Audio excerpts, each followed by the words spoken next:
All right. Hey, this is Rudy. It's Saturday, October the 29th. My wife is in visiting some friends in a restaurant, and I'm just hanging out in the rental car. But I thought I would document my thoughts on visiting with Bryce this Saturday morning. We've also got another visitation scheduled with him on Sunday. He only gets one visit a week, but the time flips over from Saturday to Sunday. So you can visit him Saturday, that's the end of the week, and you can visit him on Sunday, and that'll be the beginning of the week. And I had thought that we were going to sit in like a break room with him, and I would be able to communicate with him, without being recorded. And I was going to give him, the password to his YouTube channel, and have a private conversation with Bryce, right? But no, it's not like that at all.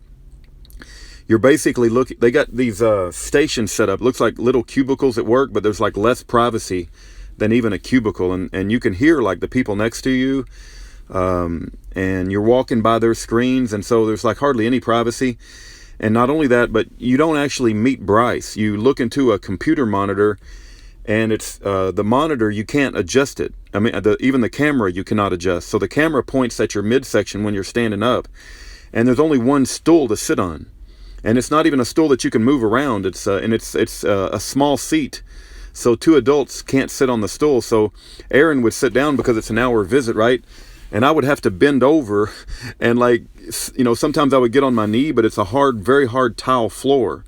And so I can't stay on my knee for, minutes and minutes and minutes, because my knee starts to kill me, right? So that's why I talked about having to go buy knee pads. So when I go tomorrow, I'm going to have some small knee pads under. They're going to, not be metal, because when you go into the Clark County Detention Center, you have to go through a full metal detection, and you can't carry anything metal. And so I can't carry any knee pads that are metal, that have any metal parts, but I'll be able to.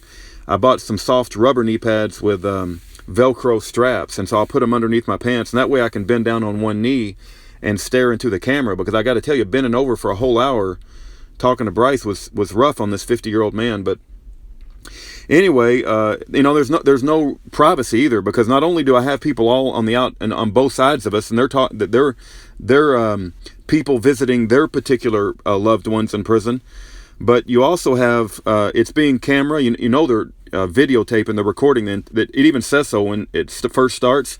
It says this visitation may be recorded, and you know that the Department of Homeland Security and this counterterrorism unit in Nevada is listening to everything Bryce says, listening for him to slip up so they can throw him in prison, even longer. So there wasn't any opportunity to have any sort of private conversation with Bryce.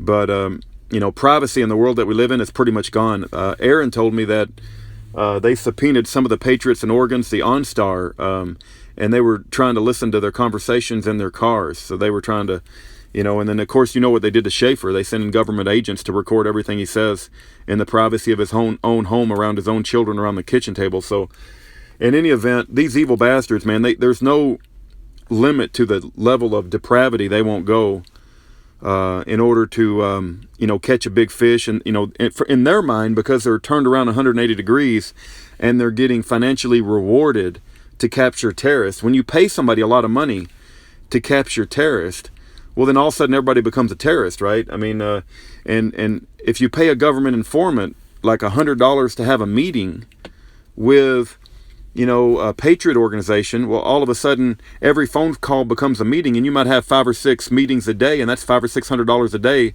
And because the FBI and the government has control of the Federal Reserve and unlimited money, they're manipulating human behavior on a massive scale, and people are losing sight of what's right and what's wrong, because they're being incentivized by an unethical Federal Reserve that wants to turn a terrorist into anybody that stands up for the Bible or the Constitution, or just basic human rights. But going back to my visit with Bryce Quellar, he seemed to be in very good spirits. I know that he wants out of prison really bad, and we do too. We want him to get out of there and celebrate his birthday out of prison. And but we just had a good conversation. We're looking forward to another good conversation tomorrow, and trying to think of any other highlights. We told a few jokes back and forth. We prayed at the end of our call, and I know that Bryce You know, I know that he's innocent of the charges against him. I don't think he's a domestic terrorist. I don't think he threatened terrorism.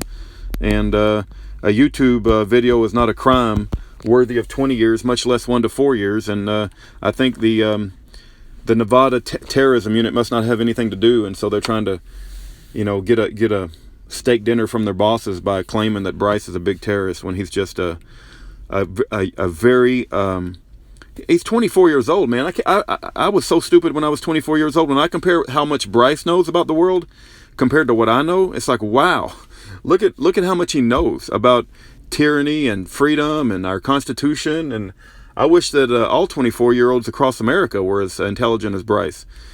But anyway, that's all I got to say for now. God bless you guys, and we'll keep you guys updated. November 1st is a big day, and we're praying for probation. And I pray the judge dismisses the whole case and says the whole thing is ridiculous and drops all the charges. So, you know, my concern is because he took a plea deal, even if he gets probation, he's still going to be a felon. And what Bryce keeps talking about is it's going to be hard for him to get a job. I mean, can you imagine applying for a job and they say, hey, do you have a criminal record? And he says, yeah, I'm a felon. What were you accused of? I was accused of threats of terrorism. You think the people that are, you know, going to hire him are still going to hire him? I mean, it's absolutely horrific what they've done to Bryce at 24 years old. He's going to have to live the rest of his life as a felon, even if he gets probation. So I hope that even beyond probation, I hope a miracle happens and that judge realizes what's going on. He drops all the charges, said that, you know, none of the original charges will stick, even the ones he pled out to, because they terrorized his mother and terrorized his brother. And I pray that he walks out of there with no charges. Now, the chance of that judge doing that, I realize, is pretty slim. But that's what I would do if I was a judge. But anyway, God bless every one of you. Keep Bryce in your prayers, and God bless.